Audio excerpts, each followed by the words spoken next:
Hello and welcome to my channel. I'm Breezy Von Breezy. I am a vintage seller and vintage clothing authenticator.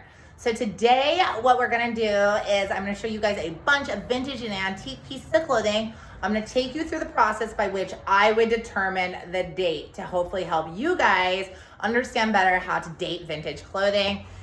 This can be great if you're a collector, and it can certainly be great if you're a reseller and you wanna up your game by adding vintage to your stock. All right, let's get right into it, guys. Are you ready? All right, first piece up is an antique piece. Now, the first thing I'm gonna do is I'm gonna take a look at the piece itself.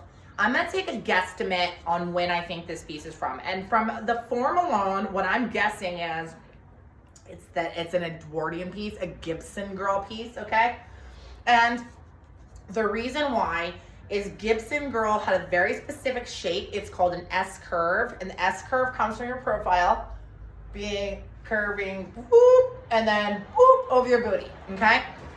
This top, you can tell by the pleating, how the pleating's coming out and how it's coming down, that it has a pigeon chest. It's giving you that S curve in the top, right? Now let's look at some of the details. Check out the lace. Look at the lace from the inside. You can tell that that's hand done. The material is clearly a natural fiber. It's either linen or cotton. You can do a burn test to determine that. And a burn test is when you take an extra piece of fabric, it really just as much as a few threads. So you could take a little piece from the inside here, snip that out. You're gonna go to a fire safe place. Okay, please use fire safety. Burn it like in an ashtray or another fire safe container, and you're gonna watch how the piece of fiber burns. The general rule of thumb is that if it balls up, if it beads up, if it smells like chemicals, it is synthetic. If it's burning to an ash, smelling like burnt hair, something along those lines, you're looking at a natural fiber. Now, there are lots of charts and graphs that can help you determine specifically what fiber this is. Is it linen? Is it cotton? Is it wool? And there's flow charts that you can follow. Okay, you can look these up. The Vintage Fashion Guild has some. I actually have a course out on how to date and authenticate vintage clothing. And in my course, I have a flow chart that is my own specific flow chart that I have created. So there's lots of ways to determine what your fabric is by looking at how the fibers burn. Another clue that we would look at in this piece, we would want to go to construction of the piece, which means we're going to look at how it's like sewn together, okay? And one big clue here is that if you look at the seam, this is a French seam. It's enclosed. It's one of the nicer ways to do a seam. It's a nicer finish, but you typically will see that in clothing from the 1940s and before. Of course, you're seeing it in luxury lines to this day. So it doesn't mean that if you see a French seam that is like an older piece. It's just a good clue that if it's in there, that you're in the right direction. Okay, the other thing we're gonna look at is the hardware on this piece. It happens to be buttons. And these buttons are made of, it's hard to tell, but this just the lighting, but these buttons are celluloid. And celluloid is an older button button material, I guess I should say. And buttons, remember, can be really made of anything. Hair, horn, wood, shell, metal, bakelite, celluloid, and plastic. Of course, plastic buttons are gonna determine the piece to be later, like 1960s and later than that. So from all these clues, we can say definitively, I think that this is indeed an Edwardian Gibson Girl era piece. All right, let's take a look at another older piece. All right, guys, this is an overlay of a shirt. Okay, I'm gonna show you on myself where this is coming to. It's going like, maybe like beneath my knees a little bit by an inch or so, but I'm very tall, I'm 5'10", so I'm gonna come up for you guys on my toes. So on, I think an average size girl, this might be more like mid calf length. Okay, maybe a little bit shorter than that.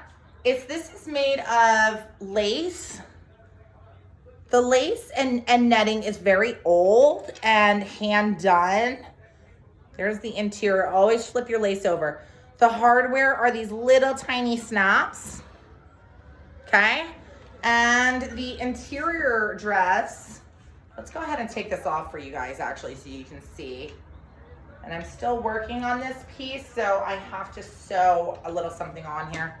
The interior of this dress is silk with a silk crepe.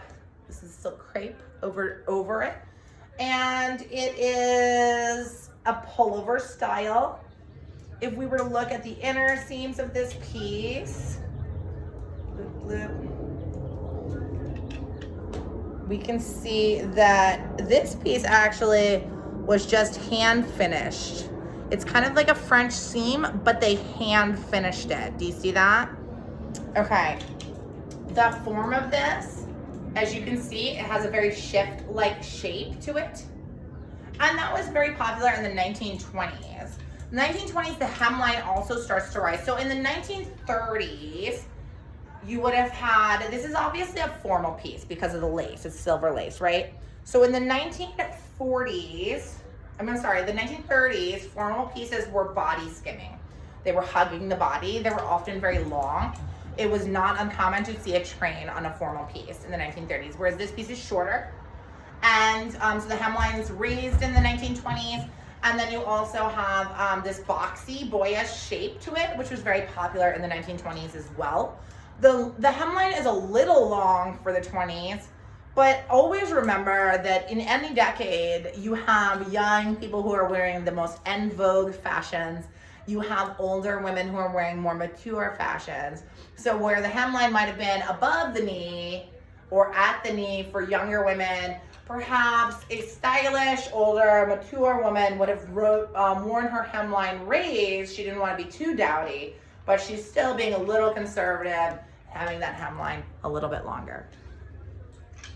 So that piece we've determined is from the 1920s. Let's get into some denim because all vintage collectors and vintage sellers love us some denim. Great brands to pick up for yourself to wear and to sell these days.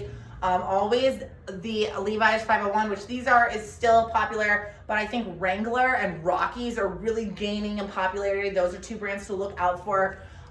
When you are picking up Levi's, I think 501, obviously you're gonna get the most money for, but 505s are decent to pick up. 517s are good to pick up. 550 is good to pick up. And don't sleep on the silver tabs. Those have been moving as well lately. Okay, another thing you wanna look at when you look at Levi's, you wanna look at this button. It should have a number. The number is the factory, which it was made at.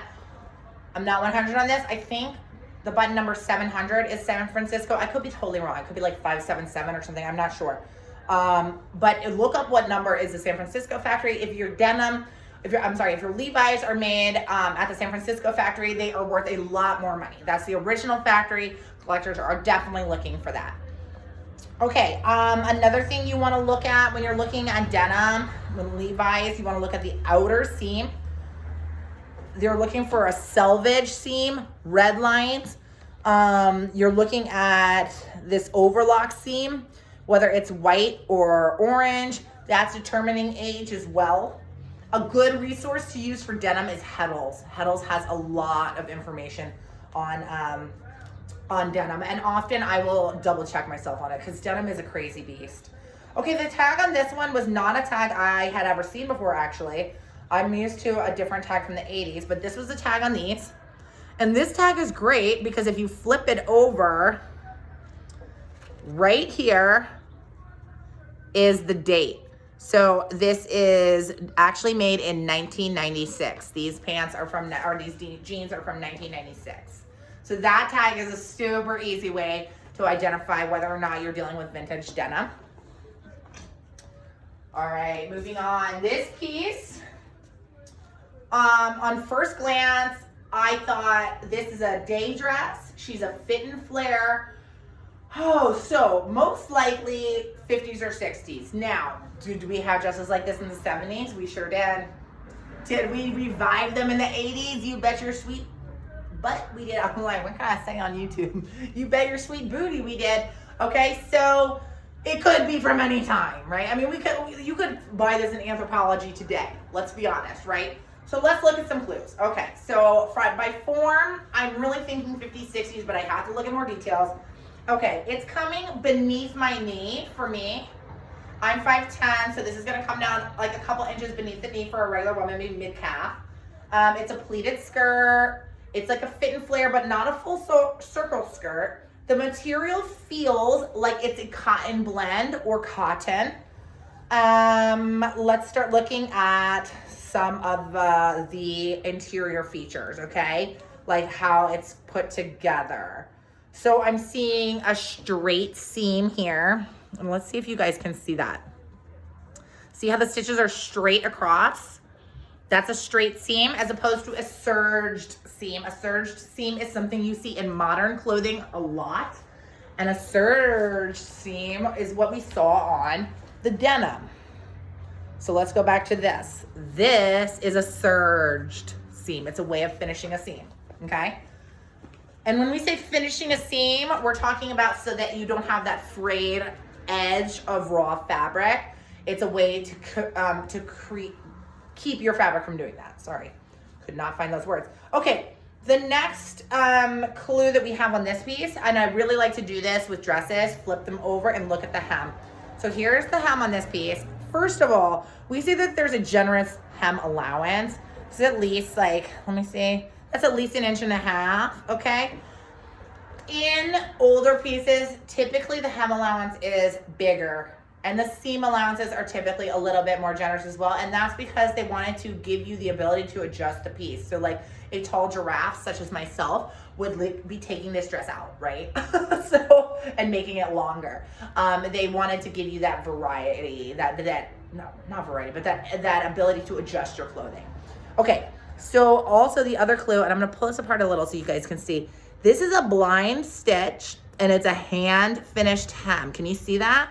On the other side, what you'll see in a blind stitch, it's very difficult to tell, just a tiny like dot. You'll see a tiny dot of the thread going along. Hand finished hems. You can see hand finished hems really even into the 80s. I've seen them, but they're typically seen more 1960s and before. Okay. The other clue on this dress is it has a concealed zipper. Okay, concealing zippers, like in modern clothing, we will show an exposed zipper, but in vintage clothing, often they were concealing the zipper because zippers were seen as vulgar. And the reason why, if you go back into old clothing when it was all buttons and snaps and hook and eyes, like how long did it take to get a lady out of her clothes? A very long time. That's why you had a lady's maid dressing you, because I mean, it was like impossible. But a zipper's like, whoop. So originally they thought they were vulgar and ladies shouldn't wear them. So you would conceal your zipper.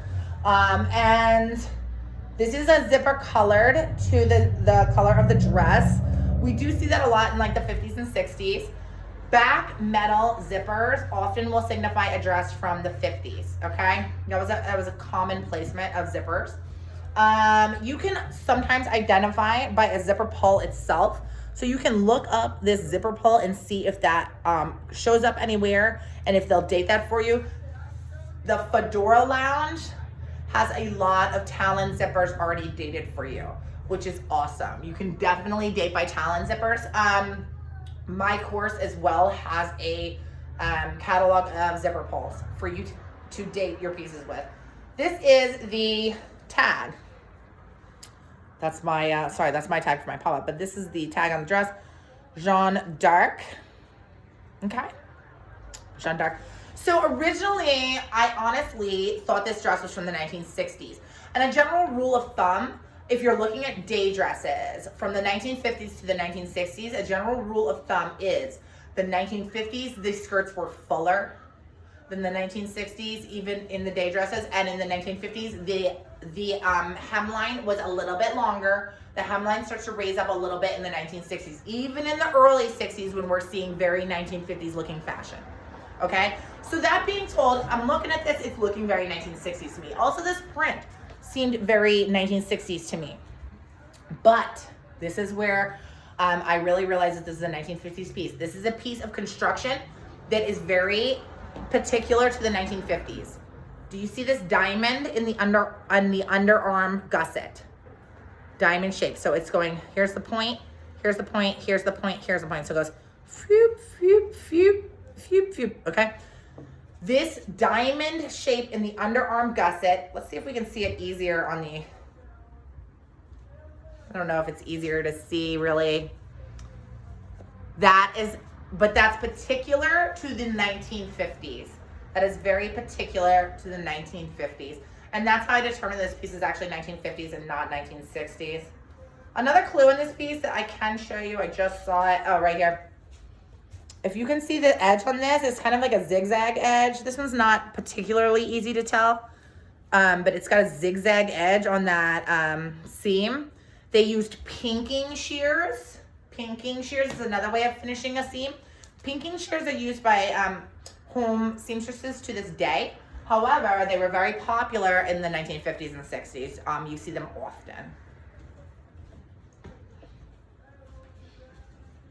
This piece is actually a piece that I was unable to date. And that happens. Like, that happens to the best of us. Like, I have a course on dating vintage clothing, and there are still times that we're unable to determine the date of a piece. This is a handmade costume, okay? It's got a hook and eye in the back with tape. It was made with a hook and eye tape. No boning. It's handmade. Straight stitches, but because it's handmade, I really can't determine when this is from. And because it's a costume, it's not really giving me any clues on the form. This could have been made in the 80s. I mean, by the sequins, I can tell these are modern sequins made of vinyl, okay? Because they bend like plastic. So that's putting the sequins later, but I mean, that still could put the, you know, it's like they could be, this piece could be from the 60s, it could be from the 80s, it could be from yesterday. I have no way of actually knowing when this is from. So unless I find more clues on this piece, I actually cannot definitively say that this is vintage. And that happens. Is it amazing? Yes. Will we still sell it? Yes. Will we sell this vintage? No. Okay, so the next piece I wanted to show you is like a classic little black dress, right? She is so classic. This sheath shape, pockets, which we love, little buttons going down the back. It feels like a blend, like it's a cotton blend of some kind. So, I mean, this could be any time from the 1950s on. This shape is so classic. It could be literally from any era up until modern times. So let's go into the clues. We do have construction wise, that's a plastic button. So we're looking at later, 1960s or later. It's a Miss V Valentino piece. So to me, and I'm not a luxury dealer, meaning I don't specialize in luxury. Obviously, I love luxury, and when I find it, I do grab it. But it's not my specialty. It's not my niche.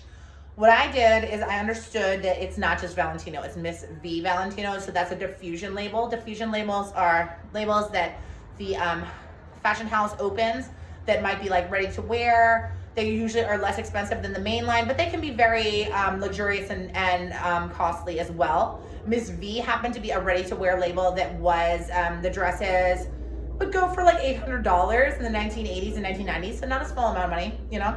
I did look, so what I do with a piece like this is I will just look up Valentino Miss V brand history. If I don't find the information I'm looking for there, I'm gonna look maybe Miss V Valentino, what year was this started? I just keep digging around with my research online until I find the dates of the diffusion label. And that's how I know that this diffusion label was started in the 80s and ran through the 90s. So we can determine that this piece is from the 80s or 90s. It does have shoulder pads, which was another good signification that it was coming from the 80s or 90s. And the other time you see shoulder pads, obviously you'll see them in coats and jackets from all different eras. But in dresses, the other time you see dresses and blouses, the other time you see shoulder pads besides the 80s and 90s is the 1940s. But the 1940s shoulder pads will be handmade. They're made particular to the ensemble, whereas the 1980s and 1990s shoulder pads are commercially made. You know, they're very distinctive looking. They're synthetic. I do tend to think that this is a 1980s piece.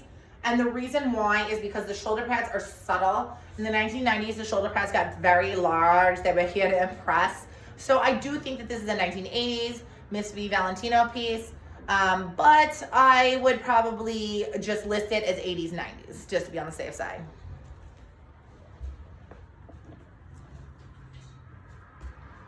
This is another 1980s piece, and the reason I wanted to show you guys this is that this is a classic, what we call in our industry an 80s does 40s. You'll see that a lot. 80s does 40s, 80s does 50s. The 1980s love to borrow from other decades. So what they're borrowing from the 1940s here is the A-line shaped dress, the peplum, and the shoulder pad, okay? And this piece, and also the puffed shoulder detail. This puffed shoulder is very 1940s. This piece, let's look at the tag. So how do I know that this is actually not 1940s?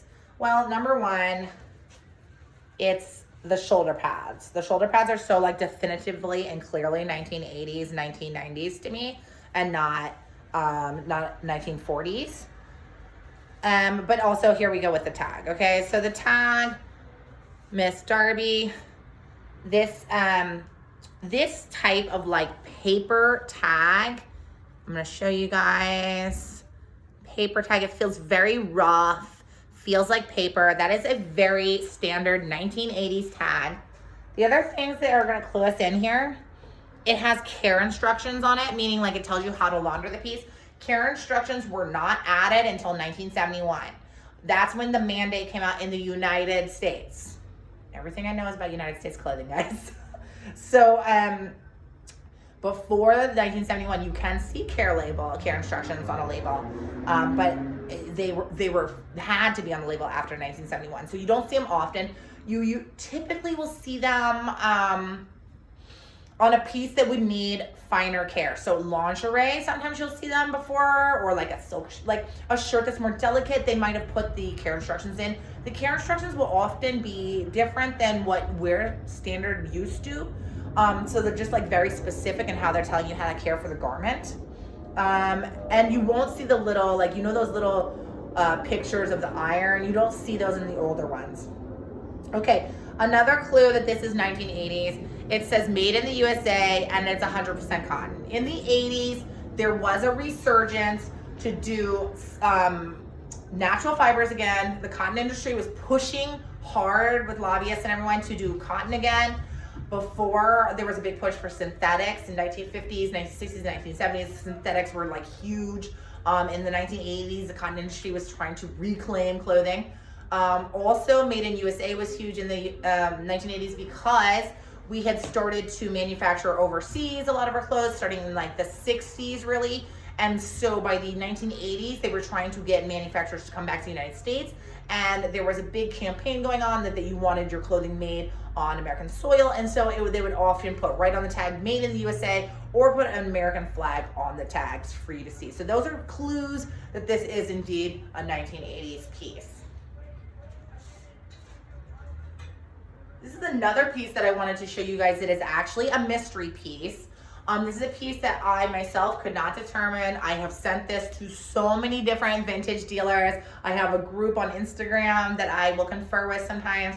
I brought this up to a room full of vintage dealers on Clubhouse, and nobody could really determine what this was. That's why it is unlisted to this day. Okay, so I don't know what the button material is. You've got these fancy kind of Seinfeld puffy shirt pirate sleeve shoulders, right? With the, what is that, rouging? Why am I thinking, I can't think of the word. Anyway, the pleating. This is interesting. These are actually pockets. You see this? These are giant pockets. Okay, now here's the craziest part about this. Let's look. Do you see this hemline? Do you see how wonky that hemline is? What is happening? What is happening? And then it's like a raw finish. Okay, and the piece has serging. So let's talk about serging for a minute. Serging is typically seen in pieces 1970s and later. However, you do see serging earlier on menswear, and this is menswear, believe it or not. And you see serging in lingerie I've seen it as early as the 1920s. And then another little fun fact about serging, there was a home serger that came out, I'm sure it was in catalogs in the 1930s, and some of these home sergers were bought by women in the 1930s, and so in the 1930s, you see a rash of dresses made with serging. Very bizarre. Okay, so this piece, very bizarre. I'll tell you what my theory on this piece is. I think this was a utility piece of some kind because of the pockets. A doctor, a nurse. I mean, it was menswear, and I think it was older, so I don't think it was a nurse. I think it was longer, like a tunic or something. Maybe even sleepwear, but with the pockets, I'm not sure why the pockets would be in sleepwear. And I do think at some point they tried to alter it and make it shorter. I don't know if that was for a costume or for a shirt or whatever.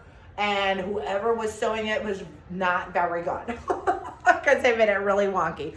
That's my theory. I don't really know. If you're aware and you know, please comment down below because I would love to find out what this piece actually is. All right, y'all, we're coming to an end here. I only have a couple more pieces to show you. I wanted to show y'all some lingerie since I am heavy into lingerie. If you know me and you follow me, you know that I am a big lingerie seller. When I first got this piece with this amazing neon colors, the fact that it's a mini, I thought, oh my God, this is 1980s, right? It's a cool 1980s skirt. It wasn't until I looked at the tag that I could determine that it was actually 1960s. That's definitely a 1960s Gay Mode Pennies tag, fiber content on reverse, but we don't have the care instructions. 1960s, and I never would have known, even though I sell a course in authenticating vintage clothing, had I not looked at the tag. And this is why I tell vintage sellers all the time, knowing the form of piece is fantastic. You should always start there, but knowing the information about tags, the history of fashion, when they were implementing things, when exports and things were happening is vital, vital information.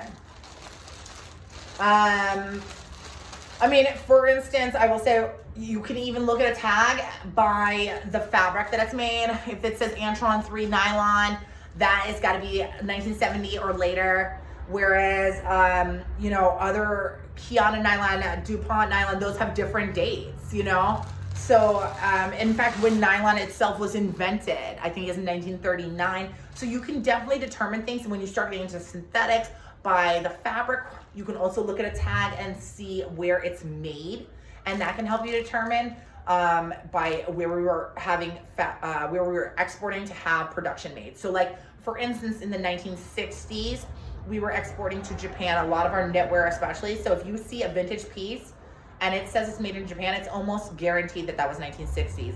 1990s, you saw things being made in Singapore, China, lots of other places, but Singapore is very specific to the 1990s. Eastern European countries, very specific to the 1980s. Now, that being said, could a piece have been manufactured in Japan, in Singapore, in Czechoslovakia, and not be from the 60s, the 80s, the 90s? Of course, there's exceptions to every rule, of course. It's a general rule of thumb that is good to go by. Okay, this is another lingerie piece. We're gonna look at a full slip. A full slip is a dress slip, okay? And remember, women had to wear slips back in the day because they're, and when you look at vintage clothing, it's very, very sheer. You had to wear a slip underneath it. Okay, this is a full slip. It's coming above my knee, but remember, I'm like a giraffe, so God only knows what the real length is. It's got a sweetheart neckline. I mean, it's very cute. It's nylon. I can tell it's nylon. These, I call these clips. I don't actually know if that's the real name, but we're gonna call them clips. These clips are metal. Metal clips are typically seen in slips from the 60s and before. After that, they tend to be plastic, although you sometimes will see a metal clip, you know, in a modern piece or a 1970s piece. It can happen. All right, so let's go to the tag on this one. The tag's telling us it's tricot, all nylon. Tricot is a blend of nylon. It's like a smooth, silky blend, like a weave, if you will. Not a blend, sorry, a weave. And then this is the tag. It's a Vanity Fair. Vanity Fair are very collectible, the older Vanity Fairs. Now, you can look this tag up on Vintage Fashion Guild. You can also look it up on my course. This is what most people would think was a 1950s tag, okay? And I don't think that Vintage Fashion Guild actually has this example, and this is why a lot of people misdate Vanity Fair. If this just said Vanity Fair, it would be 1950s. But because it says made in the USA, that makes it 1960s. They added that in the 1960s. So this is a 1960s slip that most people would have said was a 1950s slip. There you have it. Oh, it goes this way. There you have it. Okay, and then the final piece that I want to show you guys.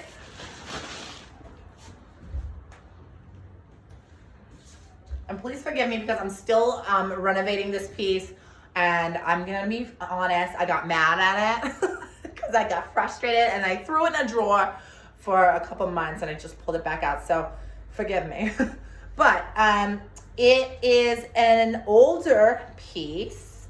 It is like a piece with boning in it that goes together. Like it originally had sleeves.